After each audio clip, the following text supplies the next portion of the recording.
What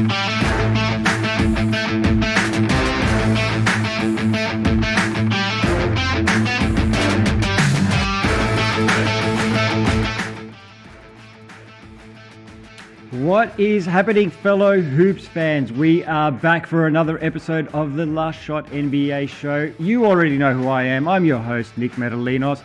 And as always, this show is brought to you by our good friends at topsport.com.au. Whew, the NBA is getting spicy. It is getting very spicy, and we have a special guest to talk with today. He is a national NBA writer from CBS Sports, and I promise you we didn't coordinate our hoodies today. Mr. James Herbert, how are you, sir? I'm doing great. Thank you so much for having me, Nick. It is my pleasure, mate. It is my pleasure. Listen, we're going to get straight into it because there's a lot to talk about in the NBA. I just want to hit on a couple of talking points from yesterday. We won't talk too much about this one here because BK and I spoke about the Warriors in length last week. But Steph Curry, 50-piece yesterday, 10 assists, big Warriors win. I just want to get your thoughts on Steph Curry's performances this season, and have the Warriors become must-watch TV again? Yeah, absolutely. I mean, I think they were must-watch TV at the end of last season too, sort of like after Wiseman was out and they made a commitment to play small. Like they started looking like the Warriors of old. This year, I think they're even better. They're more watchable. I would say Nemanja Bjelica fits perfectly into what they do. Jordan Poole has taken another step. Andre Iguodala, I mean, he's not the Iguodala that the Warriors had a few years ago, but he still plays the same way. He's still such a smart player. He fits right in. Porter was out last night, but in general, I think Otto Porter has been just another really good low-cost pickup for them. Like this is, I think, a championship contender, but as far as just, league pass entertainment value, like there is no team that is more fun to watch than this. Steph Curry is the best show in the NBA when he's going like he was going last night. And I just love their style of play. And I can't wait to see what they look like once Klay Thompson comes back. Yeah, I agree with you 100%. And look, I know it's early days, but yeah, Steph Curry, he's playing at an MVP level. And would you say he's probably the front runner so far for the MVP? I know it's very early in the season. Yeah, it's early. I think there are other candidates. Jokic, I mean, he's been even better than he was last year when he won MVP. Kevin Durant, I get to see him up close in Brooklyn all the time, and my mind is just blown every time I watch that guy play. Even the other night, I mean, they lose a game in Chicago where they kind of fall apart in the fourth quarter. And then you go and you look at the box score at the end of the night. It's like, oh, another 38 points from Kevin Durant. He's doing this on extremely high difficulty shots. He's taking on more of an offensive load than he has really in years. His numbers are just like completely ridiculous, no matter where he is shooting from on the court, and opposing defenses are trying to force him into taking tough shots. He's saying, okay, I will take these and I'll just make them over you. He has been out of this world, but Curry is up there. Obviously, I think I had him second behind Jokic last year in MVP, so it's not like anything new is happening here. But it is probably too early to go too deep on this, but I think those are the guys that will be, like, assuming they stay healthy, they should be in there once we start having this debate for real. We're going to talk about Durant and the Nets a little bit later on, but you mentioned Nikola Jokic, and I actually want to talk about this because this was quite the incident yesterday. And if anyone didn't see it, it was late in the game yesterday. The Nuggets were up big on the Miami Heat. Markieff Morris, bit of a cheap foul onto Nikola Jokic, kind of lifted the elbow, fouled him. Jokic didn't like that, pushed Markieff to the ground. These sorts of actions usually precipitate some sort of sanction from the NBA. We haven't heard anything yet as to whether Jokic will be suspended. You saw, I mean, I'm sure you've seen the incident, James. Do you think he should get suspended for that? Yeah, I think so. I wouldn't be surprised if there was a minor suspension for Morris as well. I mean, that was a total cheap shot too. I think I could understand why Jokic would have been extremely upset in that scenario. I think anybody would have, if you saw what Morris did to him. But that in no way justifies how Jokic reacted to it. I mean, he lost his mind. He went out and hit him really hard when Morris's head was completely turned the other direction. And It was a dangerous play. It looked for a while like it might have been something pretty serious. They brought a stretcher out there while Morris was on the ground. Luckily, he ended up being able to walk off like on his own power. Doesn't seem like any lasting damage was done, but it was scary, man. Like that was not cool in any way. And I think Jokic himself admitted that it was something he obviously should not have done, and he just wasn't thinking. And I don't think when he went after Morris, he was intending to hurt him seriously. But there's just not really any place for that, and there's not really any excusing that. No, absolutely. And he did say, you're right, he did say post-game that he lost his head in the heat of the moment. He obviously wasn't thinking, and he said, I believe, I can't remember, I don't want to put words in his mouth, but I can't remember if he said that it was a dirty play by himself. But for me, the most interesting thing was this morning, our time, would have been late afternoon for you guys. Apparently the Jokic brothers have created a Twitter account to have a word to Markieff Morris. And Morris tweeted out, waited till bro turned his back, SMH, noted. And then the Jokic brothers tweeted him back and said, you should leave this the way it is instead of publicly threatening our brother. Your brother made a dirty play first. If you want to make it a step further, be sure we will be waiting for you. Now, listen, I've got a lot of Serbian friends, and these three Serbs I am definitely scared of. Yeah, I don't want to be anywhere near any part of this confrontation. I'll just say shout out to Mike Singer from the Denver Post for getting the scoop. That is indeed a legit Twitter account for the Jokic brothers, which, like, if I would have just seen that, I would have thought for sure that's just somebody like messing around on the internet. But no, apparently it's real. Yeah, look, and like I said, that's three Serbs I don't want to mess with. Look, let's get into some more NBA talk. Now, for those that may not know, you are originally from Canada, although you do have a special connection with Melbourne, Australia too, but you are Canadian. Let's talk a little bit about the Toronto Raptors. 6-5 on the season, 8th in the West, lost to Brooklyn the other day. What have you seen from the Raptors this season, James? I don't think there's a team in the NBA that plays harder than Toronto.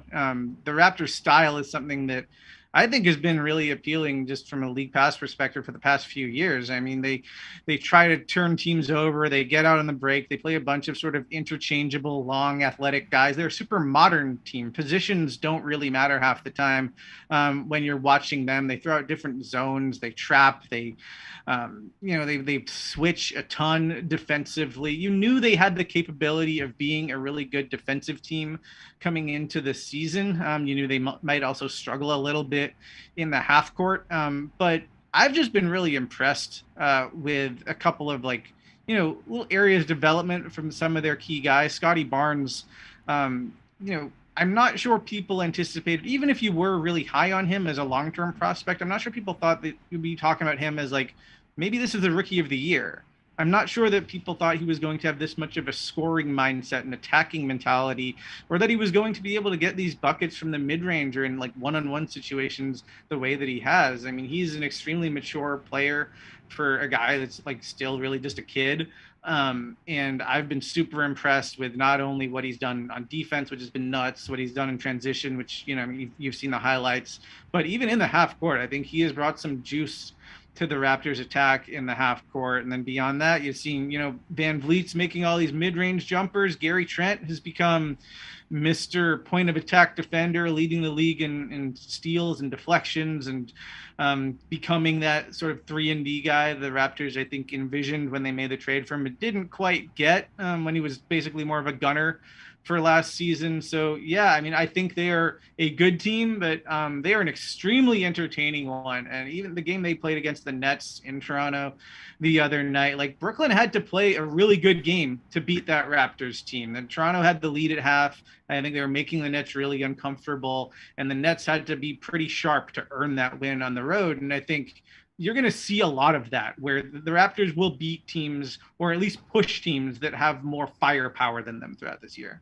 And you mentioned Scotty Barnes, and he's been very, very impressive. That I feel like, for me, he's probably maybe the Rookie of the Year favorite so far. And he also made an impression on Kevin Durant after that game. Kevin Durant said, what's rare about Scotty Barnes is his IQ for the game, his length, and his enthusiasm for the game. And then he said, how old is he? 19, 20? I mean, he knows how to play the right way, and he's only going to get better. Now, Durant, high praise from Kevin Durant. He had some high praise for Cade Cunningham, I believe, the game before that.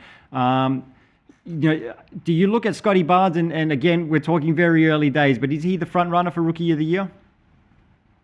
I think he and Evan Mobley are neck and neck right now. You want to give Cunningham time. He wasn't even on the court at the very beginning of this season. His numbers are kind of rough so far. You can see what made him the number one pick. You can see those qualities, those kind of like floor general qualities, just the smarts and the two-way versatility that he has. But in terms of production, I think it's kind of a two-man race right now between Barnes and Mobley is just kind of a freaking nature. I mean, for the guy to be that size, making the sort of plays that he is, what he's doing defensively on the perimeter and on the inside, it's nuts. I mean, he is a guy that completely defies position.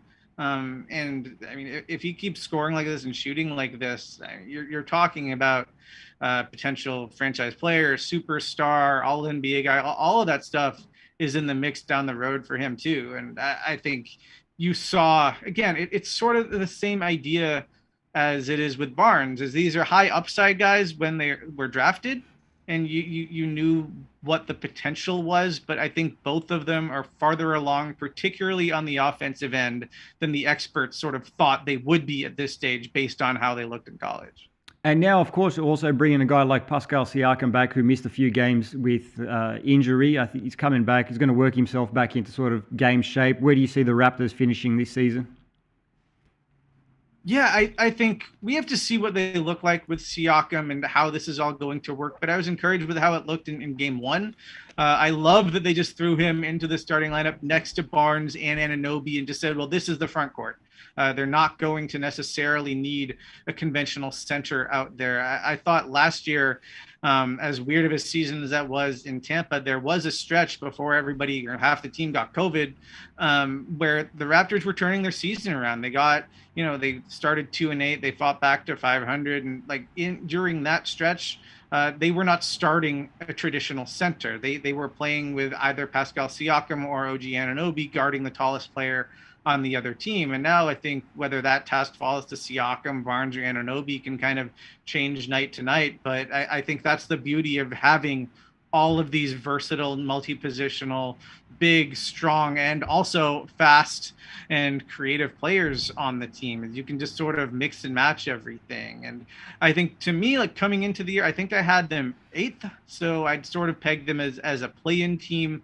That is probably still the likely outcome, in my opinion, but I think they've at least shown the potential that if everything comes together, and of course, some of it's going to depend on how other teams in the East do, I think they do have the potential to maybe be in that mix for the 6th spot or the 5th spot, somewhere in there. I don't know about home court advantage necessarily in the playoffs, but I think the way that they've played at least has opened the window for assuming that Siakam can get back to the level that he was at. I was going to say a couple of years ago, but honestly, I think his play later last season went sort of underappreciated. I thought he was playing good basketball when the few times where he was healthy and feeling good last year. If he can get to that kind of production, the Raptors can keep playing this style, Barnes can keep growing, all of that good stuff, then they at least to me have the potential to be a team that might be able to avoid the play-in. Yeah, I think the East is going to be very, very close this year with only a few games separating, potentially those play-in seeds with, the 4th, 5th, 6th seed, whatever it may be. Let's move on to the Brooklyn Nets. Now, you're very familiar with the Nets in the sense of you're based in New York and you get to see the Nets pretty much every night. You go to a lot of the practices as well. They're 7-4 on the season, 6th in the East. Now, they've shown some games where they've looked incredible, but they've had a couple other games where they look like they're still trying to figure it out and trying to figure out, whose role is what and who's, going to do what. What have you seen from the Nets this season, James? It's been a mixed bag. I think lately it's been a lot better than it was at the beginning of the season. They're kind of rounding into form. I just wrote a story on the Nets, and the way I started it was referring to a quote from Steve Nash after they'd beaten the Raptors in Toronto on Sunday, where he still said about the Nets that I think we're a team that's trying to find itself. I thought that was notable because that was their 5th win in a row. A lot of people might have framed this as, the Nets are turning the corner. James Harden had just played maybe his best quarter of the entire season late in that game against the Raptors. He's actually beating guys off the dribble, drawing in the help defender, and the Nets offense. When he's doing that, they look unstoppable. I mean, that's the thing about the Nets when they were rolling last year, when it looked like they were going to win a title, is because the offense just flowed so well. It wasn't just, Durant and Harden and Kyrie Irving, or two of the three, whoever happened to be available, making tough contested shots and going one-on-one.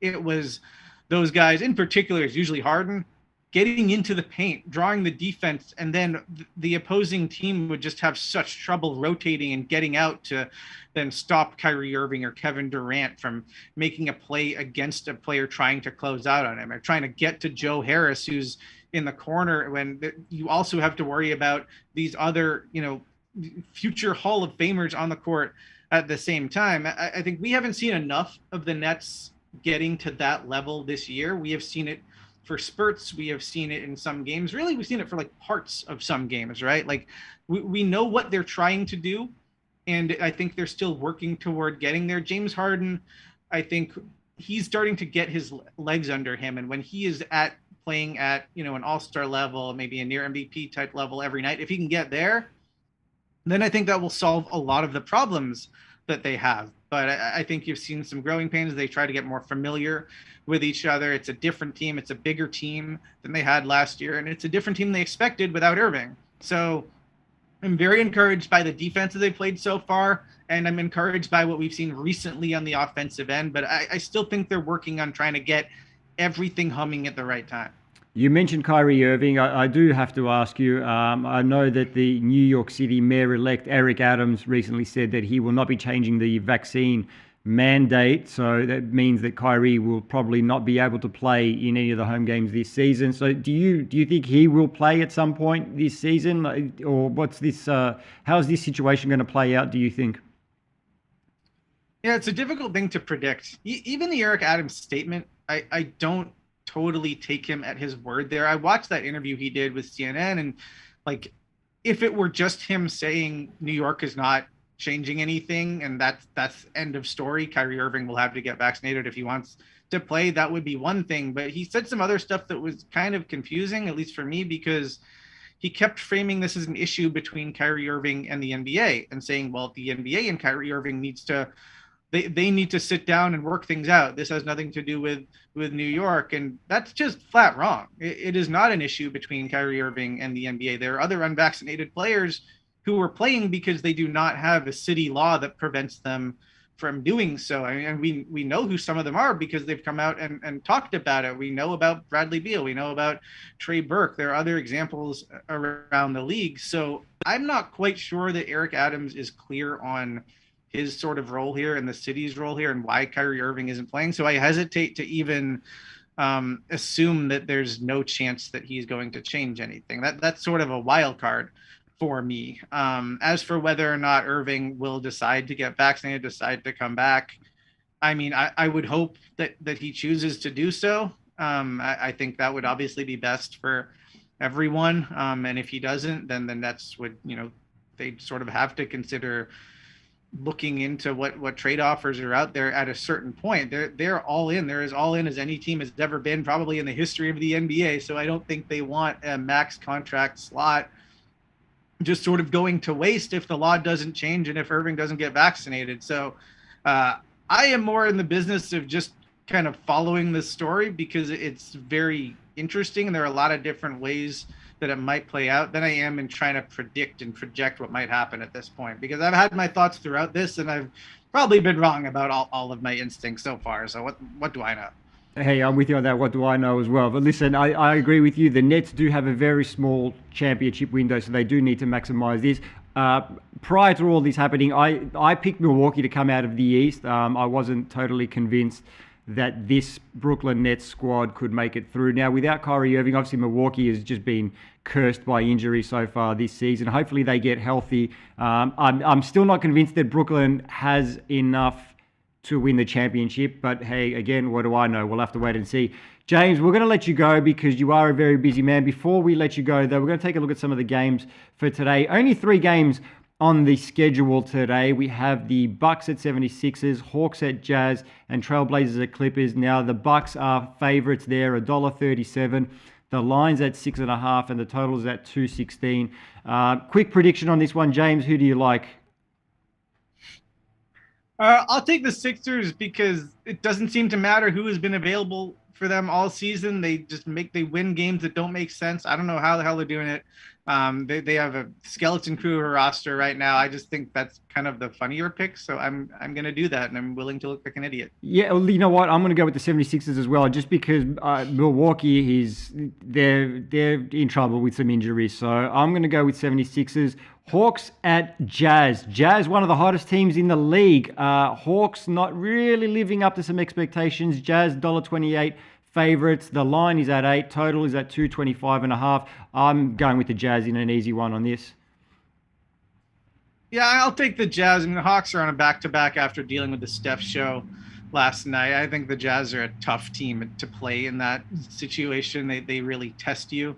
They're physical, and this is the way they space the floor. It's like it is a kind of workout to try to get out to their shooters all night, and they've just been playing fantastic basketball all season. And the Hawks are, I think the Hawks are still a very good team, but I think they'll be better at the end of the season than they are right now. And last game on the schedule today, so not a heavy schedule. The Trailblazers at the Clippers. Clippers favorites here, $1.71. The line's at 3 and the total's at 221. I'm going with the Clippers on this one here because I think Paul George is just going to carry them to a win. Oh my goodness, I hate agreeing with you so much, but yeah, I have to take the Clippers. And they've been balling, man. I think they're really figuring out the kind of team that they want to be. They had a little bit of a slow start. They also lost some really close games early on in the season. Paul George is out of his mind, but I think it's not just him. Like, I think their rotation is starting to make a little bit more sense. Serge Ibaka is back now. I mean, they look kind of like they did in the playoffs after Kawhi went out, where they're just causing so many matchup problems for teams. And I think when they're just at least putting some pressure on the rim and spraying it out to shooters, they're a really tough team to deal with. And they just have so many good defenders. They have a lot of depth on this team. And I can't really say the same about Portland, especially in the depth department. Well, there you have it, guys. James and I, we like the same sweaters and we like the same NBA teams to win today. James, thank you very much for taking the time to join us today. It's been a pleasure. And hopefully we'll get to have you on the show once again later on in the season. Anytime. Thanks for having me. Appreciate it. Now, that's all we've got time for today, guys. We'll be back again on Friday morning for the 9 a.m. live stream. Make sure to like this video, subscribe to the channel, stay up to date with all our content, and we'll see you guys on Friday morning.